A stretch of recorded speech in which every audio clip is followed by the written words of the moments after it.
Good morning, dear students. I am explaining chapter first of Social and Political Life, the Indian Constitution.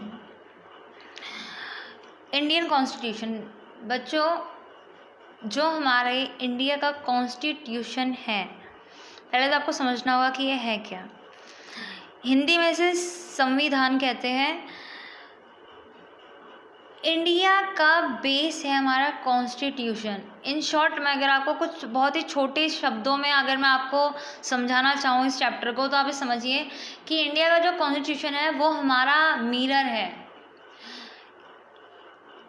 Country हमारी है क्या, कैसे ये चलती है, चलती मतलब पैरों से नहीं, मतलब किस तरह से यहाँ पे रूल किया जाता है, यहाँ के रूल्स एंड रेगुलेशंस क्या है, वो हमारे बारे में हमारा कॉन्स्टिट्यूशन बताता है। Our constitution is like our mirror. हमारा जो रिफ्लेक्शन है वो है हमारा कॉन्स्टिट्यूशन। ओके, आपको यहाँ पे इमेज शो कर रखी है, बहुत ही बड़ा है। इसकी जो बुक है हमारे कॉन्स्टिट्यूशन की, बहुत बड़ी और बहुत मोटी है। ओके, यहाँ पे आपको कॉन्स्टिट्यूशन असेंबली शो कर रखी है। जब पहली बार हमारे यहाँ का कॉन्स्टिट्यूशन बना था तो उस टाइम की आपको यहाँ पे पिक्चर शो कर रखी है। Father of the Indian constitution Baba Saheb Ambedkar, इन्हें फादर कहा जाता है इंडियन कॉन्स्टिट्यूशन का। कॉन्स्टिट्यूशन क्या है? A written document in which the supreme law of the country is written. हमारे यहाँ का एक रिटन डॉक्यूमेंट जिसमें कि कंट्री के इम्पॉर्टेंट लॉज लिखे हुए हैं, मतलब नियम, मतलब वो नियम जिनसे हमारी पॉलिटिकल पार्टीज़ हमारी कंट्री में हमारे लिए काम करती है और हमारे ऊपर रूल करती है, और जो हमें भी फॉलो करने पड़ते हैं, चाहे आपको पता हो या ना पता हो।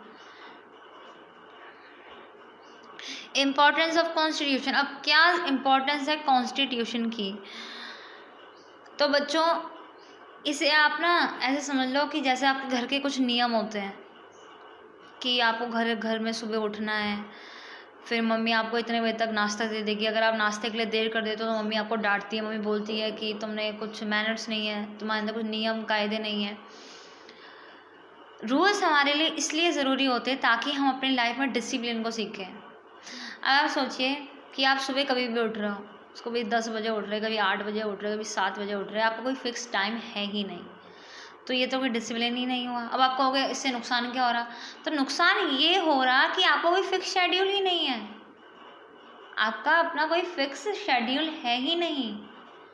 जब मन हो रहा है तब उठ रहे हो, जब मन हो रहा है तब सो रहे हो, अपना कोई नियम ही नहीं है, बिल्कुल जानवरों की तरह हिसाब हो रखा है ना।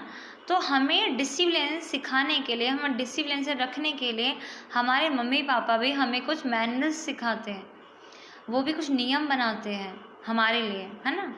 तो वैसे ही कॉन्स्टिट्यूशन है हमारा, उसमें लिखा हुआ है, बेसिक चीज़ें लिखी हुई है कि हम लोग को कैसे कोई अगर कोई गवर्नमेंट हमने चूज़ किया है तो वो कैसे हमें रन करेगी। उसमें हमारे फंडामेंटल नेचर्स लिखे हुए हैं। कॉन्स्टिट्यूशन की ज़रूरत की है, जैसे कि मैंने अभी आपको समझाया, उसमें गाइडलाइन प्रोवाइड की गई है जिसकी हेल्प से हमारी कंट्री में कोई भी गवर्नमेंट रूल करती है। ओके, उसमें सेफ गार्ड भी प्रोवाइड किया गया है, उसमें हमारे राइट्स बताए गए हैं, हमारी फंडामेंटल राइट्स बताए गए हैं, मतलब हमारे हक बताए गए हैं हमें। जो हम देखते हैं आए दिन कि लोग सड़कों पे उतर के आंदोलन कर रहे हैं, या फिर वो कैंडल मार्च कर रहे हैं, या कुछ कर रहे हैं, तो ये सब हमें हमारे जो हमारा कॉन्स्टिट्यूशन है उसी ने हमें ये सब कुछ प्रोवाइड किया है। ये सारे राइट्स हमें उन्हीं ने प्रोवाइड किए हुए हैं। फंडामेंटल राइट्स हमें कुछ दिए गए हैं। ओके, हर कोई हमारे लॉ की नज़र में बराबर है, ये चीज़ भी हमें हमारे कॉन्स्टिट्यूशन ने बताई है।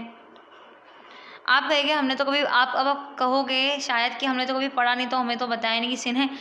पर बच्चों, जो चीज़ हमसे फॉलो करवाई जाती है गवर्नमेंट द्वारा, वो सब हमारे कॉन्स्टिट्यूशन के अंडर ही आता है। अब फीचर्स क्या है कॉन्स्टिट्यूशन के? पहला है federalism, parliamentary form of government, separation of power, fundamental rights, secularism. In topics के बारे में आप आने वाले चैप्टर्स में बहुत जल्द ही पढ़ेंगे। ओके, अब ना बच्चों, कंट्री इतनी बड़ी है तो एक ही इंसान तो रूल नहीं कर सकता। माना कि ये प्राइम मिनिस्टर हेड है, पर उनके अलावा आपने देखा होगा कंट्री के एक मिनिस्टर होते हैं, प्राइम मिनिस्टर, ठीक है। उसके बाद होती है स्टेट्स, हर स्टेट के अपने सीएम होते हैं। फिर उसमें आ गई सिटीज़, हर सिटी के अपने मेयर्स होते हैं। तो ये सब डिवाइड है आपस में, वही आपको यहाँ पे शो कर रखा है, सेंट्रल, स्टेट, लोकल। अब पावर्स का सेपरेशन अलग अलग किया गया है, एग्जीक्यूटिव, लेजिस्लेटिव, जुडिशरी। देखिए, जो नियम बनाते हैं, अब ऐसे नहीं कि एक ही ने नियम बनाया और 24 घंटे वो आके आगे पीछे जासूसी करते रहे, वो पॉसिबल नहीं है। नियम बनाने वाले अलग होते हैं, नियम को हमसे फॉलो करवाने वाले अलग होते हैं, और उसको हम किस तरह से फॉलो कर रहे हैं, और अगर नहीं कर रहे हैं तो हमें क्या पनिशमेंट दी जाएगी, उसके लिए एक अलग डिपार्टमेंट होता है। जो नियम बनाते हैं वो होते हैं लेजिस्लेचर, ओके। जो हमसे अप्लाई करवाते हैं वो होते हैं एग्जीक्यूटिव, और जो जज करते हैं हमारे एक्शंस को वो होते हैं जुडिशरी, ओके। इनके पावर्स को आपस में बांटी गई है ताकि काम और आसानी से हो पाए। हमारे कुछ फंडामेंटल राइट्स हैं, जैसे right to equality, right to freedom, freedom of religion, against exploitation, education and cultural right, right to constitutional remedies. हमारे पास अधिकार है इक्वालिटी का, बराबर का अधिकार है, हमें आज़ादी का अधिकार है। अब आज़ादी मतलब ये नहीं कि घर में आप आज़ादी आज़ादी चिल्लाओ। आज़ादी मतलब ये हुआ कि हम विद इन कंट्री हम आराम से कहीं भी घूम सकते हैं। कोई हमें ऐसे रोक नहीं सकता कि तुम ऋषिकेश से आए हो तो तुम श्यामपुर में मत आओ, तुम त्रिवेणी घाट में मत आओ क्योंकि तुम बापूग्राम रहते हो। कोई आपको ऐसे नहीं कह सकता, ओके। हमारी धर्मों में, जो हमारे धर्म है उसमें हमारा राइट है, फ्रीडम है कि कोई अगर अगर कोई भी किसी भी धर्म से बिलोंग करता है तो वो अपने उस धर्म को वो आराम से फॉलो कर सकता है, ठीक है। अगर हमारे साथ कुछ गलत होता है तो उस गलत के खिलाफ आवाज़ उठाने का हक भी हमें हमारा कॉन्स्टिट्यूशन देता है। हमारे पास पढ़ाई करने का हक है, हमारे पास हक है कि अगर हमें किसी चीज़ से प्रॉब्लम हो रही हो, ठीक है, किसी लॉ से प्रॉब्लम हो रही हो तो उसके खिलाफ भी हम बोल सकते हैं। Now what is secularism? Secularism मतलब होता है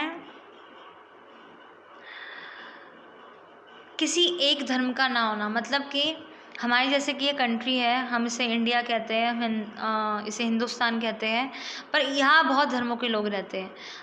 हम किसी में अपना धर्म थोप नहीं सकते कि हम हिंदू है तो तुम भी हिंदू बन जाओ, ये नहीं कर सकते। ये है secularism, okay. So that's it in this chapter. बच्चों, आपको अच्छे से समझ आया होगा, आपने समझा होगा कॉन्स्टिट्यूशन है क्या।